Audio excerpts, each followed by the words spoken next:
اگرچہ استقبال ایام اضحیٰ کے اعتبار سے یا بعض امام بارگاہوں میں علم نصب کیے جانے کے اعتبار سے مجالس اعضاء منعقد ہو رہی ہیں، لیکن آج اس مجلس اعضاء کی ایک اور خاص اہمیت شاید بہت کم توجہ رہتی ہے کہ 32 سن ہجرت میں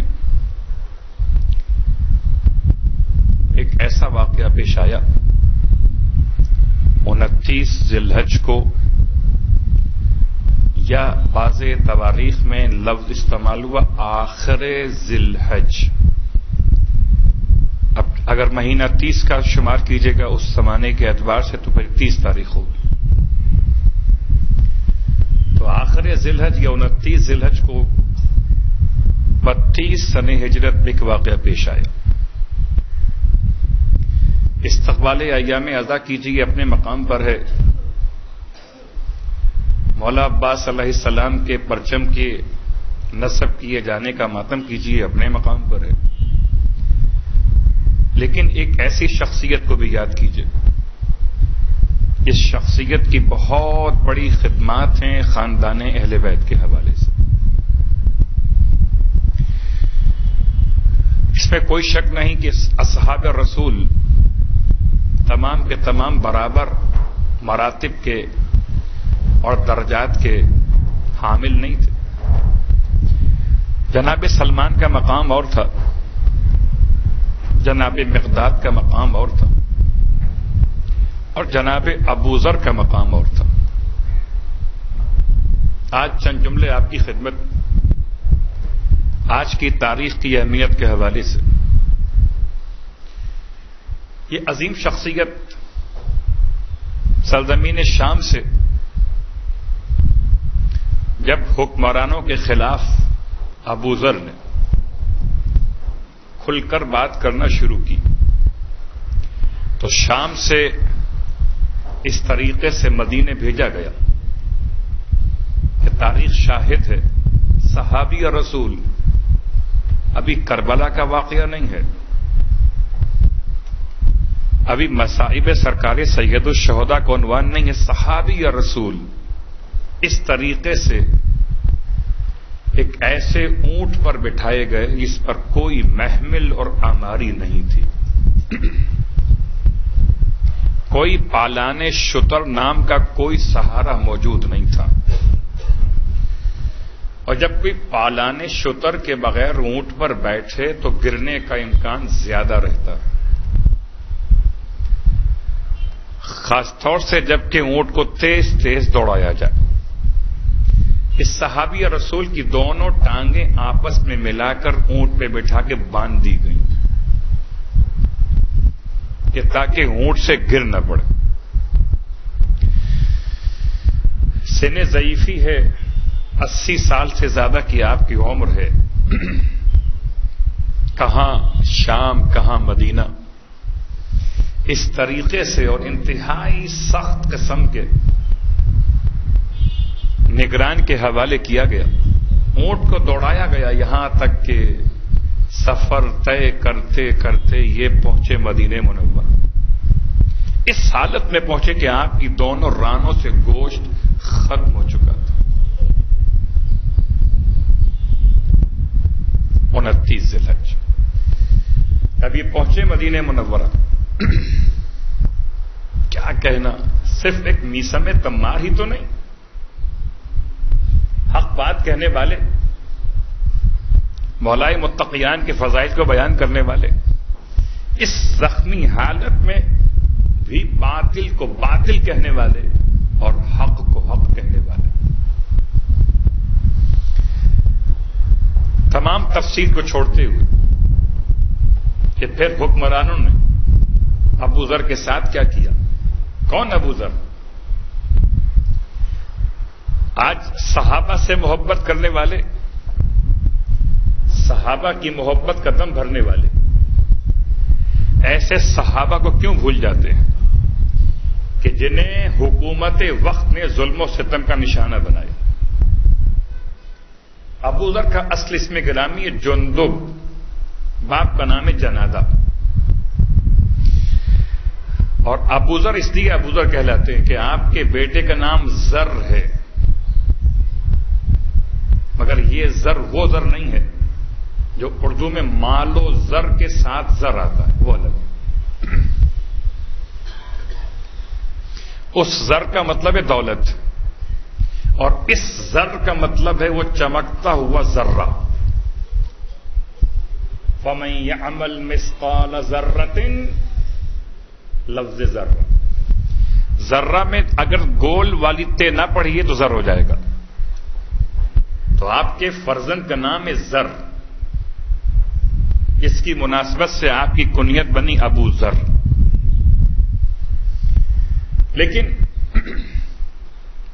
کیا مقام اور کیا منزلت، خالی ایک اشارہ کرتے ہوئے کہ سرکار ختم یہ مرتبت احمد مجتبی محمد مصطفیٰ صلی اللہ علیہ وآلہ وسلم کی بات ہے۔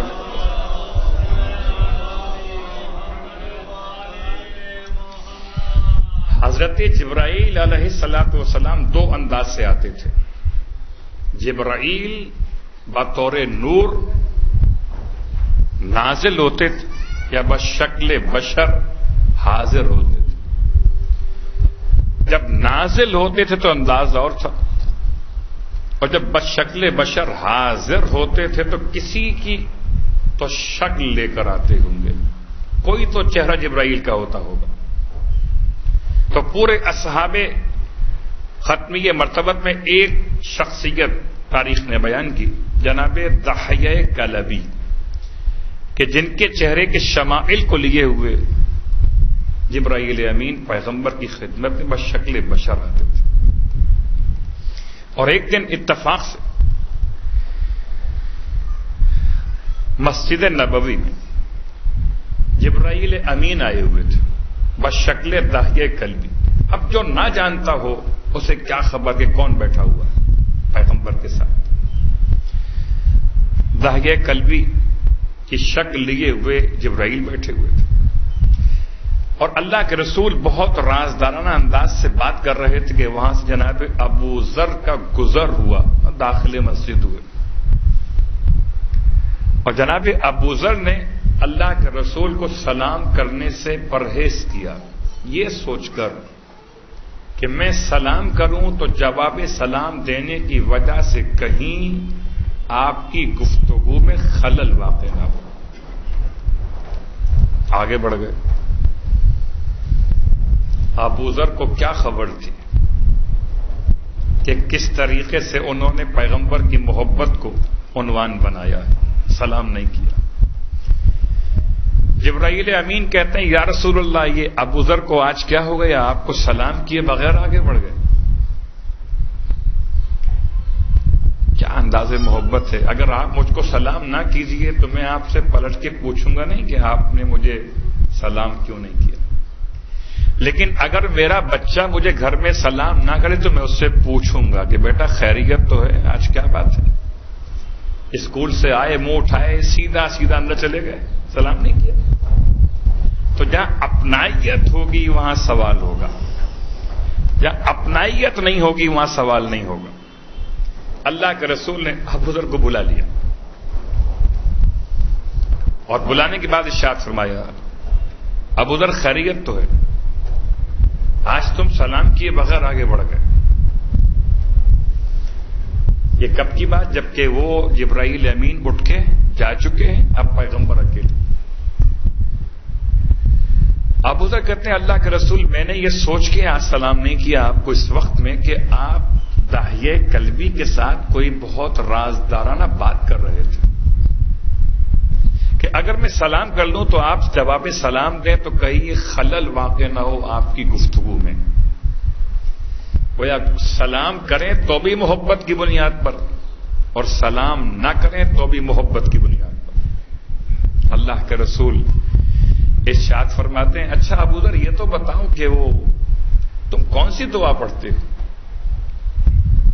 کیونکہ جبرائیل اللہ کے رسول سے کہہ کر گئے تھے آج ابو ذر کو کیا ہو گیا، آپ کو سلام نہیں کیا، حالانکہ ہم آسمان پر اہل آسمان ابو ذر کی دعا پڑھا کرتے ہیں۔ اللہ کا رسول نے سوال کیا ابو ذر سے، ابو ذر کون سی دعا پڑھتے ہو؟ بہت تفصیل میں جانے کا وقت نہیں ہوا کرتا ان تمام واقعات میں، خالی اشارہ کر رہا۔ دعاؤں کی دو قسمیں ہیں، ایک دعا وہ جو مانگی جاتی ہے اور ایک دعا جو پڑھی جاتی ہے۔ جو معصوم سے منقول ہو وہ دعا پڑھی جاتی ہے، اور جو معصوم سے منقول نہ ہو، آپ کا اپنا مدعا ہو، وہ مانگی جاتی ہے۔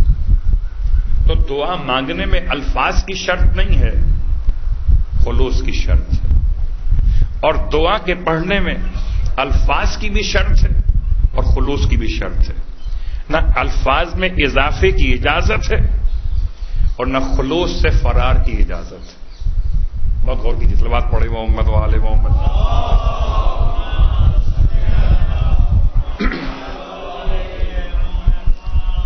حضرت ابو ذر اس انداز سے اللہ کے رسول کی بارگاہ میں کیا دعا پڑھتے ہو؟ یا رسول اللہ میں کون سی دعا، میرے کیا الفاظ؟ ساری دنیا معصوم سے دعا کے الفاظ لے اور معصوم ابو ذر سے سوال کر رہے، تمہارے الفاظ کیا ہیں؟ میں حیران ہوں کہ عالم الغیب پیغمبر سوال کر رہے ہیں۔ قسم بخدا یہ سوال برائے محمد نہیں ہے، برائے امت محمد ہے۔ اگر پیغمبر سوال نہ کرتے تو امت کو علم کیسے ہوتا کہ ابو ذر کے الفاظ کیا ہیں؟ اب تو پہچانے امت کہ خدا نے ایسے ایسے افراد اس امت میں قرار دیے کہ جن کے الفاظ آسمانوں پہ پڑھے جاتے ہیں۔ اگر ابو ذر کی دعائیں آسمان پہ پڑھی جاتی ہوں تو کیا کہنا معصومین کی دعاؤں کا؟ تصور کیجیے۔ ابو ذر کہتے ہیں جب اللہ کے رسول نے اصرار کیا کہ نہیں آپ کو بتانا پڑے گا کہ پڑھتے کیا ہیں،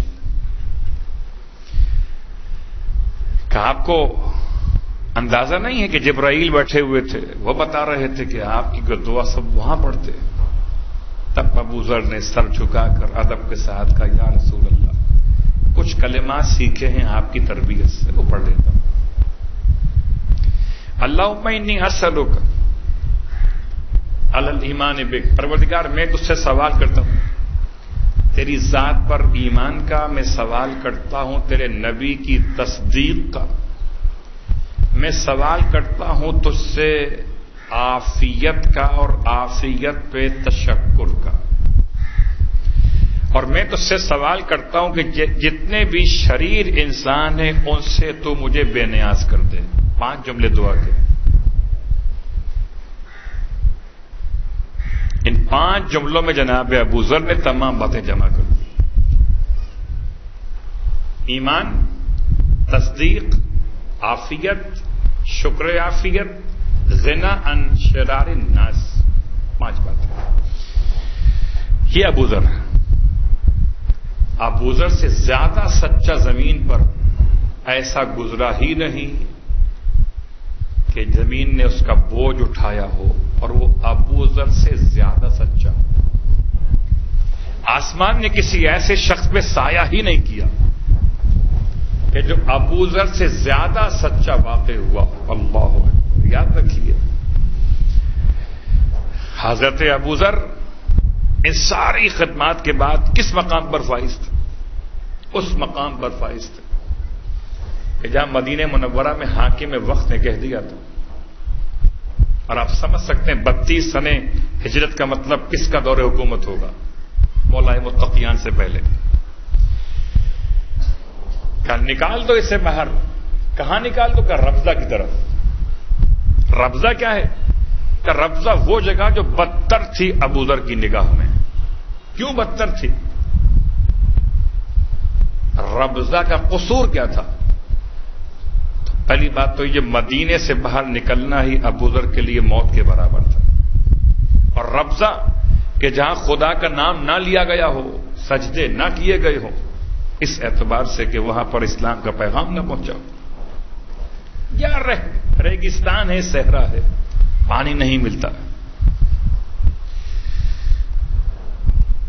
ربضہ کی طرف نکال دیا جائے ابو ذر کو۔ جب شہر بدر کیا گیا، بہت غور کیجیے، کبھی کبھی آج کے اصطلاح میں کہتے ہیں شہریت منسوخ کر دینا. کسی شہری کی شہریت منسوخ کر دینا. یوں سمجھیے کہ جیسے کہ اس کو اس کے وطن سے وطن بدر یا شہر بدر کر دینا. ابو ذر کی شہریت منسوخ کر دی گئی. آپ مدینے میں نہیں رہ سکتے. پھر حکم دیا گیا کہ کوئی بھی ابو ذر کو چھوڑنے جائے گا نہیں. سلام ہو، ایک نہیں، دو نہیں، 3 معصوم ابو ذر کے ساتھ چلے. جس کو رخصت کرنے کے لیے مولائے متقیان چلے، جس کو رخصت کرنے جنت کے جوانوں کے دونوں سردار چلے، اس کا نام تھا ابو ذر. اور آج اس کا روز وفات ہے 29 ذی الحج. حضرت ابو ذر ربضہ کے ریگستان میں سے 2 جملے اور پھر عنوان پہ آپ کی خدمت بات مکمل کریں گے. بہت مشہور روایت. ربضہ کے ریگستان میں ابو ذر نے کیا کیا؟ آپ کے ساتھ آپ کا غلام تھا، اس کا نام ہے جون حبشی. آپ کے ساتھ آپ کی بیٹی ہے، آپ کے ساتھ آپ کا بیٹا زر ہے، اور آپ کے ساتھ آپ کی شریک حیات. یہ ایک چھوٹا سا قافلہ ہے. ایک وقت ایسا آیا کہ جوان بیٹا انتقال کر گیا. اور اب میں حضرت ابو ذر کے وہ چند جملات آپ کی خدمت میں مکمل کر کے بات کو آگے بڑھا دوں. جوان بیٹا زر مر گیا. یعنی اتنی شدید حالات زندگی تھے ابو ذر کے کہ ربضہ میں جوان سے برداشت نہ ہوا. جوان مر گئے اور اپنے جوان بیٹے کو اسی صحرا میں دفن کیا. ہمارا سلام اس عظیم صحابی پر. حضرت ابو ذر فرماتے تھے کہ لوگوں، اگر تمہیں معلوم ہو جائے کہ سرکار سید الشہداء کو کیسے شہید کیا جائے گا اور کتنی مصیبتیں آقا حسین پر آنے والی ہیں، اگر تمہیں اس کی حقیقت معلوم ہو جائے تو تمہاری روح تمہارے جسم کے اندر باقی نہ رہے. یہ ابو ذر کے جملے ہیں. وہ ابو ذر اپنے جوان بیٹے کو جب دفن کر رہے تو 2 جملے اس سے کہے تھے. باپ نے جوان بیٹے کی میت سے باتیں کی تھی کہ بیٹا زر، میں بخوشی تیری جگہ خود مر جاتا.